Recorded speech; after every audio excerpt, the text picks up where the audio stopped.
Luckily, not everything's doom and gloom. If you're feeling down and under the weather because of all of the things happening or personally wearing down on you, maybe sitting back and unwinding with a couple of anime will do the trick. In such a medium, it's easy to find one that will tickle your funny bones and perhaps tell you that the world isn't so bad after all. I don't know if I'd consider rom-com anime as healing anime, but they sure help you unwind and relax after a stressful day at work. So for this video, I present 10 titles that you might want to take a look at if you're a fan of the good old rom-com and want some laughs here and there.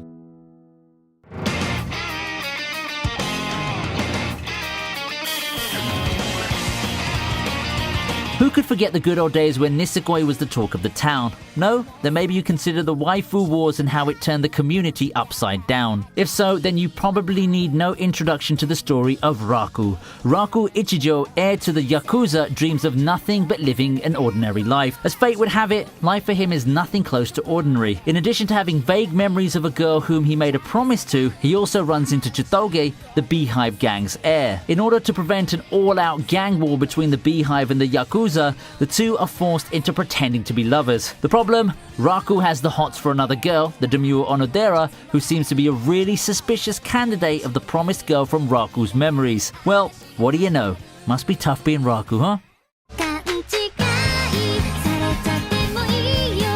At least Raku's relationship doesn't involve constant torment at the hands of a smug girl too smart for her own good. For once, we have a protagonist that doesn't dream of living an ordinary life free from his past or family obligations. Instead, Nishikata's deepest desire is to get back at his seatmate and daily tormentor, Takagi. For years, our poor protagonist's been at the mercy of his seatmate, who teases him daily. Revenge would be oh so sweet. That is, if Nishikata can actually find a way to make his hits land. I mean, for everything he's tried, Takagi seems to find a way to turn the odds against him and end up teasing him even more. Luckily for them, none of that rains on Nishikata's parade, as he's even more intent on exacting revenge one day. Don't worry, Nishikata, someday you'll get her. Someday. On another note, they do say that teasing's the first sign of love, so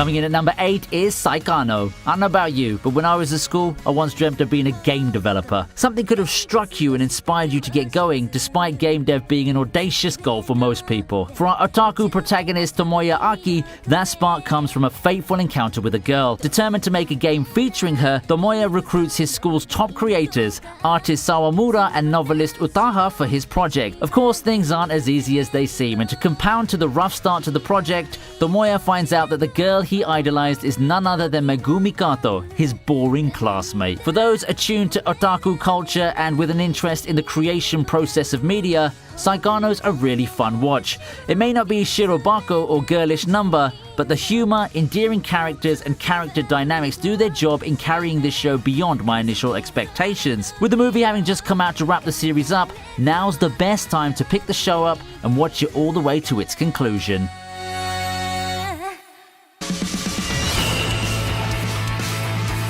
Next is Love, Junibyo, and Other Delusions. Ah, good old middle school syndrome. I'm sure a lot of us had it to some degree when we were young. Hey, it's not like we can help it, is it? It's fun to imagine ourselves as the master magic wielder who has the link to the everlasting cycle of rebirth. It's like playing a personal D&D before its current popularity and minus society's approval, or at least tolerance of said antics. Yuta Togashi's exactly the hero who could sympathize with us. Like most, he's since abandoned that lifestyle, pursuing a life as far away from his previous self as possible, with only some cringes at the guy he once was. Unfortunately, his past ghosts keep knocking at his door as he meets Rika Takanashi, a new classmate and the so-called master of the Wicked Eye. Yuta's dream of having an ordinary high school life ends before it can truly begin, and it's all thanks to this eccentric young girl that drags him down an unwelcome trip to memory lane. Looks like the perfect recipe for some hilarious comedic madness to me.